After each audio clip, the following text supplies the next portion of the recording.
I was recently watching videos about the lore of the Legend of Zelda and its convoluted timeline, and it occurred to me that there's been a poor understanding of temporal mechanics that makes the traditional arrangement of the games not work. So here is an outline of the games. We have the prequel games like Skyward Sword, and then it came to the Ocarina of Time. They then broke it into 3 different timelines. The adult timeline, set after Princess Zelda and Link defeat Ganondorf.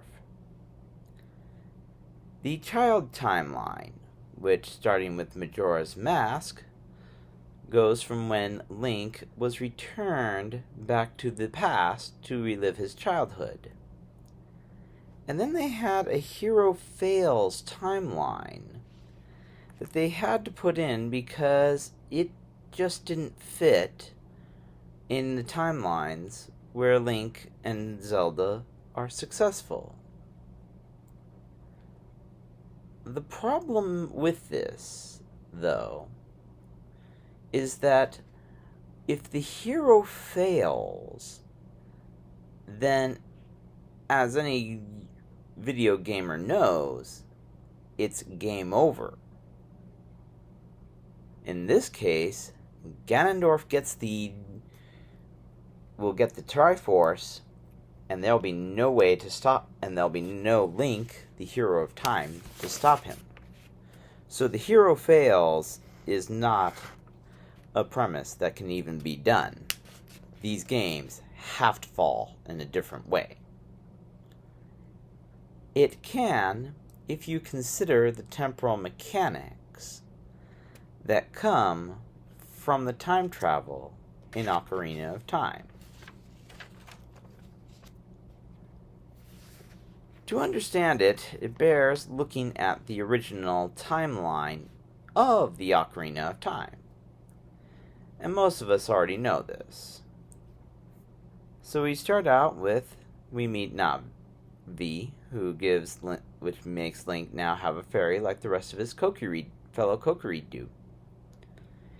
He then goes to the Deku Tree, defeats the curse. But then the Kokiri, in its dying confession, informs Link that Ganondorf is the origin of the curse, that he seeks the Triforce, including the creation story, and gives Link the Kokiri Emerald right before he dies. And he sends Link to meet the princess.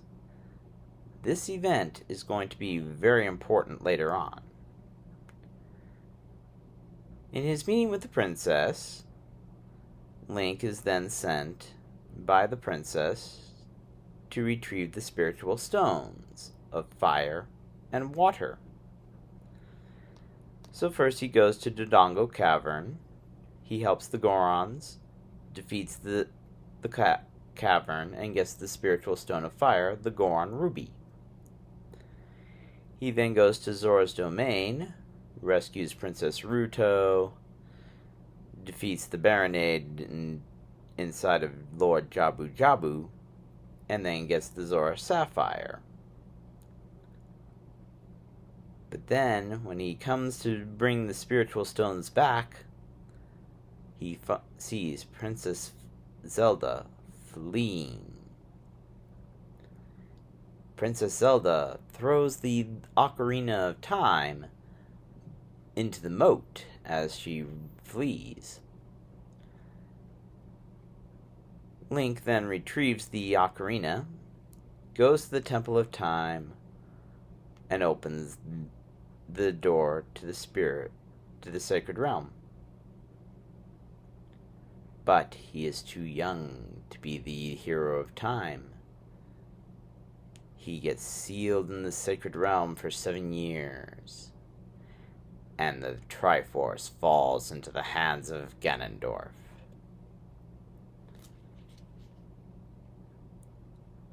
7 years later, he is awakened. He now must undo the damage that Ganondorf did. And so he goes to the Forest Temple and frees Saria, the Sage of Forest.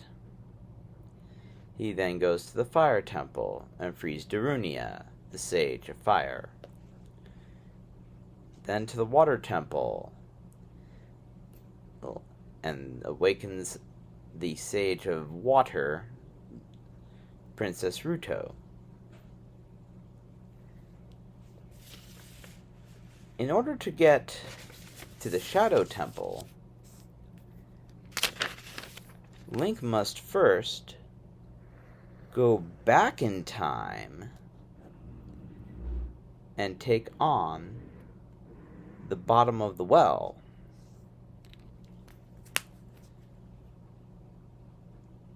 And then, once he defeats the bottom of the well, he then has the Lens of Truth and can go back and get the Shadow Temple.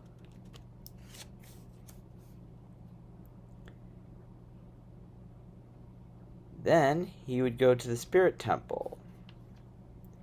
He finds that he has to defeat part of the Spirit Temple as a child. Then he comes back to the Spirit Temple and completes it as an adult. And these temples awaken Impa, the Sage of Shadow, and Nabooru, the Sage of Spirit. Link then returns to the Temple of Time, finds the enigmatic Sheik, is Princess Zelda in disguise. She reveals to him the legend of the Triforce separating, and that it happened, and that Ganondorf only ended up with the Triforce of Power. Link now bears the Triforce of Courage, and Princess Zelda the Triforce of Wisdom. Of course, Ganondorf kidnaps the princess, and that sets off the final battle. After defeating Ganondorf in the final battle, he is sealed in the Sacred Realm by the sages, and the game comes to an end. However, in the final act, the princess sends Link back to his childhood, all the way back to his meeting with the princess. But what this means by doing this is that none of this part ever happened. So this is before he got the spiritual stones of water and fire. So when he comes back to the Temple of Time, Navi leaves.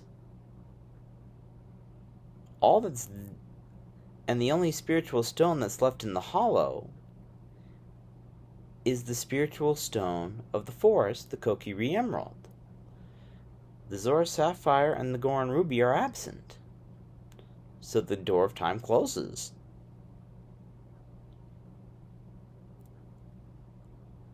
Here is where the timeline can separate. Because there are 4 outcomes to his meeting with Princess Zelda.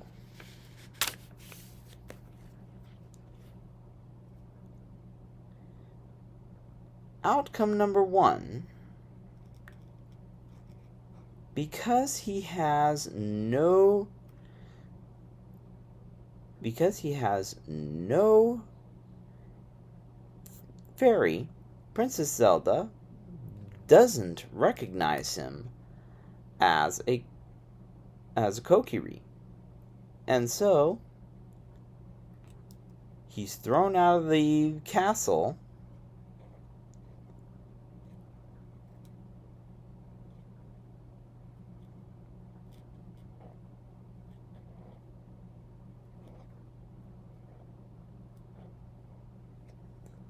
And, well, now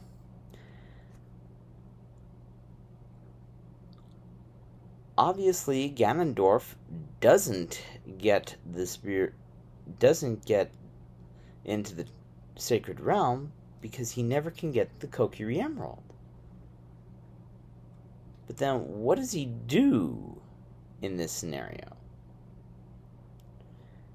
He will inevitably succeed in extorting the spiritual stones of fire and water from the Gorons and the Zoras, respectively. It's an open question whether or not he'll ever get the Ocarina of Time. But then, what about getting the Kokiri Emerald, which is in Link's possession? None of the games made so far pursue this timeline, so we don't know. And therein lies a great opportunity for the franchise to continue expanding.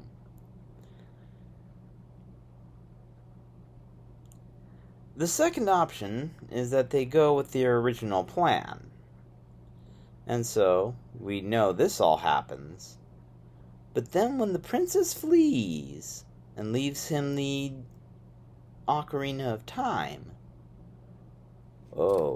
he knows that he can't open the door of time for 7 more years.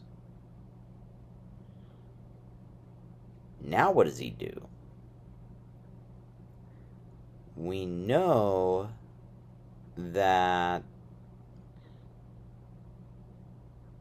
at this point, it's been up in the air. We know that the princess has fled.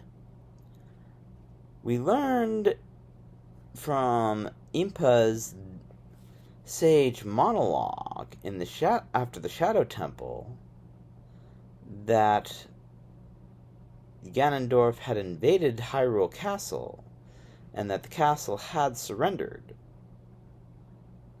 But it's unclear if the princess was the only survivor, or if her father, the king, also escaped. But it is plausible that in this case, Ganondorf is now king. He will still be looking for the spiritual stones in Ocarina that are now in the possession of Link. So how will Link keep him from going in?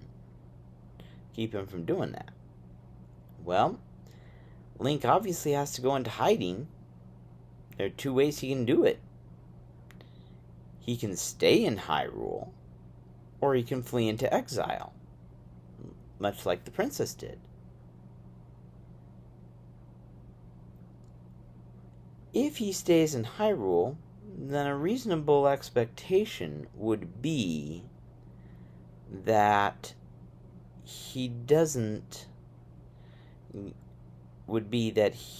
do anything. He just lies low. So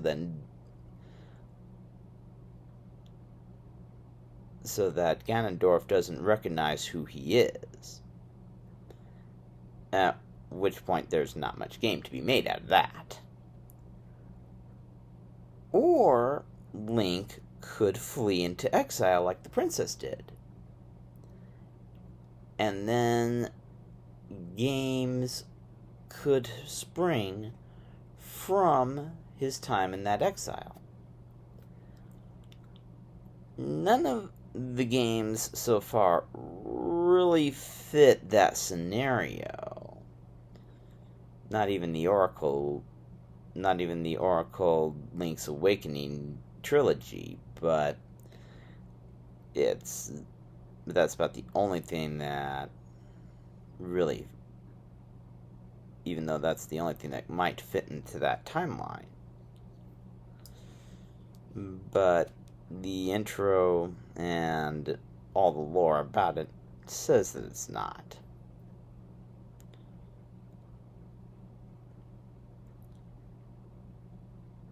A third option is that Link gets an audience with the king.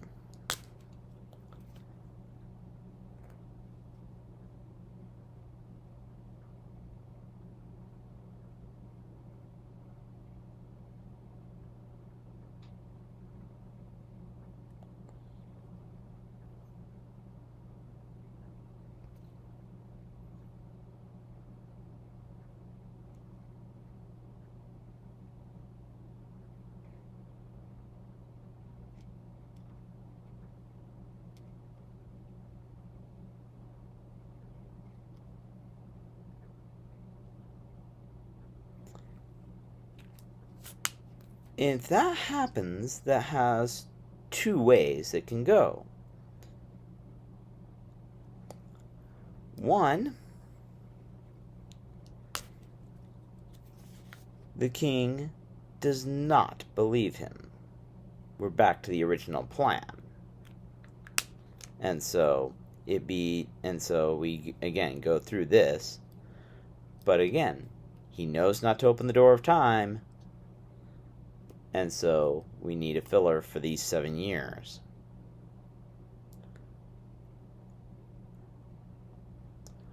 Or he does believe Link.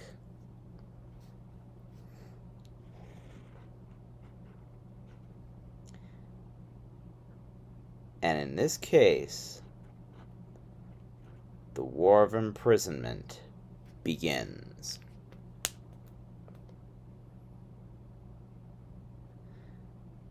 This is where Majora's Mask comes in.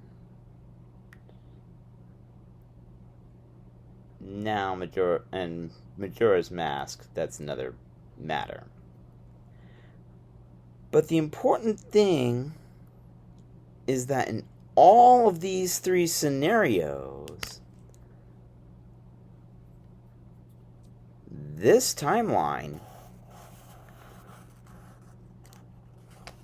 has been erased.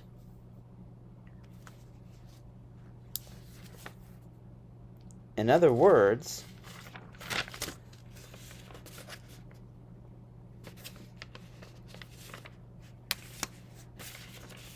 the adult timeline can't exist because that timeline was erased. So the so-called adult timeline games and the Hero Fails games now all have to somehow fit in to a unified one single timeline. Starting with Majora's Mask. Majora's Mask actually has a question mark about it. It's been proposed that it was either a dream, a parallel universe, or was a real place. All 3 of these have merit.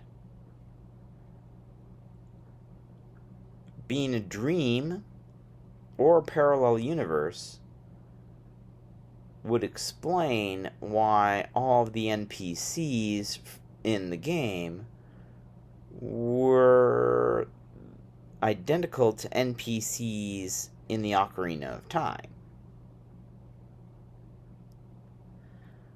But the only real crossover characters in Majora's Mask are Epona, Link, the Skull Kid, The Mask Salesman, and Twin Rova. The rest are at best doppelgangers of their counterparts in the Ocarina of Time, but they have different names and play different roles in the story.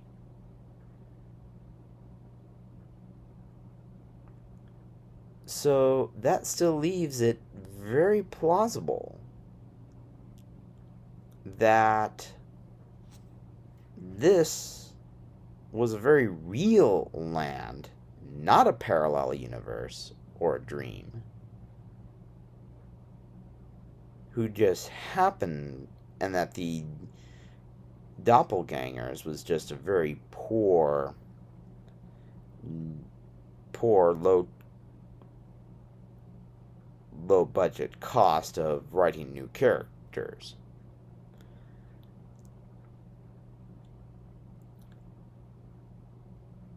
But then, even if it were but in either case, even if it were a parallel universe, how does Link get out of it? The game never really indicates. Or if it's another, or even if it is a real place, not a parallel universe, well, now Link's got the journey back to Hyrule.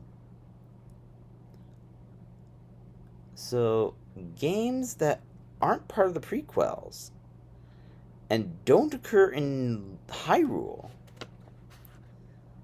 logically should be his journey home to Hyrule.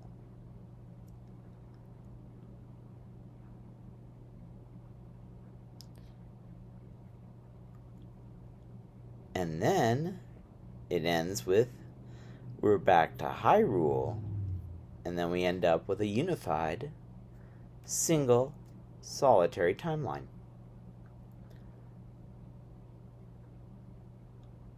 And honestly, I had been writing a novelization of the legend. But, unfortunately, I didn't have the resources to play all the games. Nor did I have the time and drive to try to sort all of these timelines into the one cohesive. And with this being the official timeline, I know that I will never get published for that. But I would like to float out that when you look at the mechanics of time travel, this is the only thing that works.